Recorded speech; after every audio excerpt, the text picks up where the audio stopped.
बिस्मिल्लाहिर्रहमानिर्रहीम। अस्सलाम अलैकुम।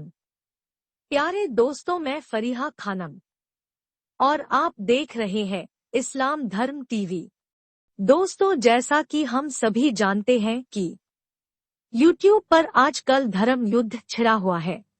सनातन धर्म इस्लाम धर्म की बुराई कर रहा है और ईसाई धर्म सनातन धर्म की कमियां निकाल रहा है। बौद्ध धर्म सनातन धर्म की पोल खोल रहा है। इसी तरह अनेक धर्मों का आपस में धर्म युद्ध चल रहा है। हर कोई अपने आप को एक दूसरे से बड़ा और अच्छा बताने की कोशिश कर रहा है। दोस्तों, आज हम एक ऐसी वीडियो पर रिएक्शन दे रहे हैं जिसमें सनातन धर्म के धर्म गुरु आचार्य योगेश भारद्वाज जी सनातन धर्म की महत्ता को समझा रहे हैं। चलिए पहले उनको सुनते हैं, फिर आपसे मिलते हैं। मुसलमानों की कुरान, ईसाइयों की बाइबल और हिंदुओं की वेद, तीनों पुस्तक बात लगभग एक। बात यह कि मेरी बात मानो, मेरी बात मानोगे तो सुख, अन्यथा तो दुख। अब क्या करें क्या ना करें, तो हमने कहा परीक्षा कर लेते हैं। क्या कर लेते हैं? परीक्षा कर लेते हैं। तो परीक्षा दो प्रकार से होती है, एक तो बाहर से और एक भीतर से। भाई कोई चीज जब खरीद के लाते हैं तो परीक्षा कैसे करते हैं? बाहर से और भीतर से। जब मोटरसाइकिल खरीद के लाते हैं, पुरुष लोग बताओ, जब मोटरसाइकिल खरीद के लाते हैं तो मोटरसाइकिल के साथ क्या आता है? हैं? एक किताब आती है कि नहीं आती है? वो किताब इस मशीन का मैनुअल है, वो किताब इस मशीन का संविधान है। इस मशीन का इस्तेमाल कैसे करना है, मशीन कैसे काम करती है, इस मशीन के बाहर भीतर क्या है, सब उस किताब में मौजूद है। बोलो हाँ के ना? बोलो। अच्छा, केवल मोटरसाइकिल के साथ, अरे ट्रैक्टर के साथ नहीं आती? और मोबाइल के साथ आती है कि नहीं? दिनेश जी, इसके साथ भी आई थी, बाजे के साथ भी आई थी, और इसके साथ भी आती है, पंखे के साथ।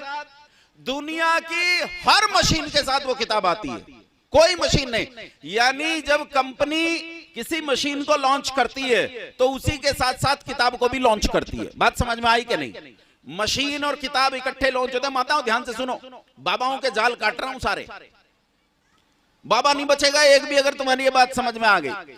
मशीन और किताब इकट्ठे लॉन्च होते हैं, हाँ के ना? हाँ, ये समझ, झूठ तो नहीं बोल रहा मैं, गलत तो नहीं बोल रहा मैं, दोनों इकट्ठे लॉन्च होते हैं। अच्छा बताओ, अगर मशीन तो आज लॉन्च हो जाए और किताब आए 10,000 साल के बाद, तो उस किताब का कोई लाभ होगा? मशीन ही खत्म हो जाएगी तब तक तो। और इतनी मशीनें बेकार हो गई उसके बिना, फिर क्या लाभ? बेकार हो जाएगी। मशीन और किताब इकट्ठे लॉन्च होते हैं। बात समझ में आई कि नहीं आई? 1400 साल पहले। कितने साल पहले? इनका वो हजरत कितने साल पहले पैदा हुआ था? 1400 साल पहले पैदा हुआ था। तो किताब कितने साल पहले आई? 1400 साल पहले किताब आई। और दुनिया कितने साल पहले बनी? 2 अरब साल पहले। बोलो, ये किताब इस मशीन की किताब हो सकती है? अरे बोल पड़ो।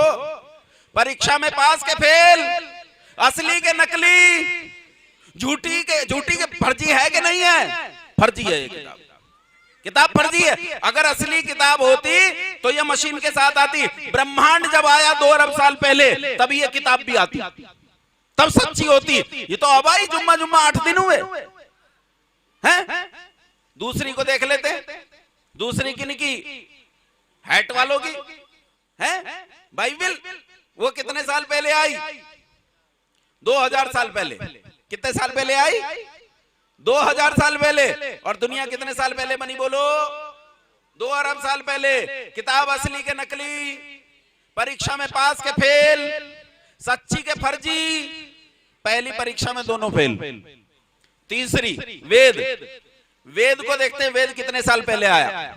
हमने वेद वालों से पूछा, भाई वेद कितने साल पहले आया? तो वेद वाले काम करते हैं, उससे पता चलता है कितने साल पहले आया। ये हवन करते हैं कि नहीं करते? इनके घर में कोई मर जाए तो हवन करते हैं, बच्चा पैदा हो तो हवन करते हैं, नई दुकान खुल जाए तो हवन करते हैं, दुकान बंद हो जाए तो पंडित जी क्या बताते हैं? क्या कर लो? हवन कर लो। मकान बना लो तो क्या कर ले, हवन कर ले। नई फसल आए तो हवन कर लो। सुख हो जाए तो हवन, दुख हो जाए तो हवन। आजकल तो गाने भी बना रखे हैं इन्होंने, कहते हैं हवन करेंगे, हवन करेंगे, हवन करेंगे। पता नहीं करते हैं कि नहीं करते, पर गाते खूब है। एक दिन तो मैं किसी उसमें देख रहा था, कोई बच्चे का विवाह हो रहा था, उसमें नाच रहे थे लड़के, बोला हवन करेंगे, हवन करेंगे, हवन करेंगे। हवन जब करते हैं तो पंडित जी घर पे आते हैं, तुम्हारे हाथ में जल देते हैं और जल देकर तुमसे एक संकल्प पाठ पढ़वाते हैं। क्या संकल्प पाठ पढ़वाते हैं? तुमसे कहते हैं बोलो ओम, है ना। विद्वान आते हैं तो कहते हैं हाथ में जल ले लो। पंडित जी आते हैं तो कहते हैं 100 का नोट ले लो। और फिर क्या कहते हैं, एको वृंदः षण्णवति कोटयो अष्टौ लक्षाणि त्रिपंचाशत् सहस्राणि चतुर्विंशत्याधिक संवत्सरे उत्तरायणे या दक्षिणायने अमुक ऋतौ अमुक मासे अमुक पक्षे अमुक तिथौ अमुक वासरे जम्बू द्वीपे भरतखंडे आर्यावर्तांतर्गत उत्तर प्रदेश प्रांतस्य हरदोई, ये कौन सा जिला है, हाथरस जनपदस्य रसूलपुर ग्रामे स्वगृहे अयन देव यज्ञ क्रियते। और कहता है 100 का नोट मेरी ओर छोड़ दे। ऐसे संकल्प बोलते हो कि नहीं बोलते? संकल्प बोलते हो। वीडियो को रोकिए और सब्सक्राइब के लाल बटन को टच करके वीडियो आगे देखिए प्लीज। इस संकल्प में गिनती आती है। क्या गिनती आती है? कहते हैं एको वृंदः, 1 अरब, षण्णवति कोटयो 96 करोड़, अष्टौ लक्षाणि 8 लाख, त्रिपंचाशत् सहस्राणि 53,000, चतुर्विंशत्याधिक संवत्सरे 124 साल। कितने साल पहले वेद आया? 1 अरब 96 करोड़ 8 लाख 53,000 124 साल। इतने साल पहले वेद आया, गिनती में है। और उस दिन जिस दिन हवन किया उस दिन की गिनती को गिना और पिछले दिनों की गिनती में जोड़ दिया। और हर दिन हवन करते हैं और हर गिनती को पिछले दिन की गिनती में जोड़ते चले जाते हैं। सृष्टि के पहले दिन से लेकर आज तक ये गिनती गिनते चले आए। आज तक इन्होंने इस गिनती को टूटने नहीं दिया, इसलिए इन्हें पता है सृष्टि के पहले दिन से लेकर आज तक कितने दिन हो गए। जानते हैं लगभग 2 अरब साल हो गए। वेद को आए कितने साल हो गए लगभग, और दुनिया कितने साल पहले आई? बोलो, अरे बोल पड़ो। 2 अरब साल पहले। आज के बाद तुमसे कोई पूछे कि तुम्हारा धर्म क्या है तो उसके मुंह पर थप्पड़ मारना कि मेरा धर्म वेद है, और वेद के अतिरिक्त संसार में कोई और धर्म है ही नहीं। दोस्तों, हम उम्मीद करते हैं कि आपने वीडियो को गौर से सुना होगा। आचार्य योगेश भारद्वाज जी ने कुरान और बाइबल को झूठी और फर्जी बताया है और वेदों को सच्चा और असली बताया है। चलिए हम भी वेदों की परीक्षा लेते हैं। आचार्य योगेश भारद्वाज जी, हम इस बात को मान लेते हैं कि दुनिया को बने 2 अरब साल हो गए हैं और दुनिया के बनने के तुरंत बाद ही 2 अरब साल पहले वेद इस धरती यानी जमीन पर आ गए थे। इसका मतलब ये हुआ कि किताब आई थी तो गाड़ी भी साथ आई होगी, यानी इंसान भी साथ आया होगा, जैसा कि आचार्य योगेश भारद्वाज जी ने अपनी कथा में बताया है। अब आचार्य योगेश भारद्वाज जी से हमारा सवाल ये है कि जो इंसान 2 अरब साल पहले इस दुनिया में आया था, उसको किसने भेजा था, कहाँ भेजा था और उसका धर्म क्या था? वो अकेला इस दुनिया में आया था या कोई और भी उसके साथ आया था? और आचार्य योगेश भारद्वाज जी से हमारा निवेदन है कि कृपया ये बताएं कि 2 अरब साल पहले जो वेद आए थे, क्या उनमें मुसलमानों का या मुसलमानों के किसी नबी का जिक्र है?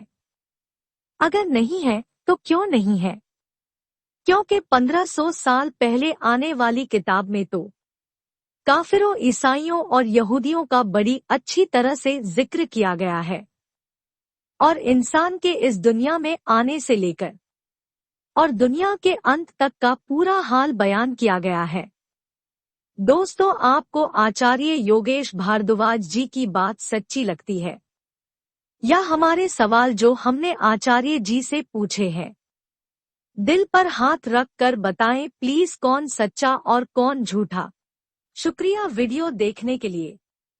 चैनल को सब्सक्राइब करें, लाइक करें और शेयर करें प्लीज।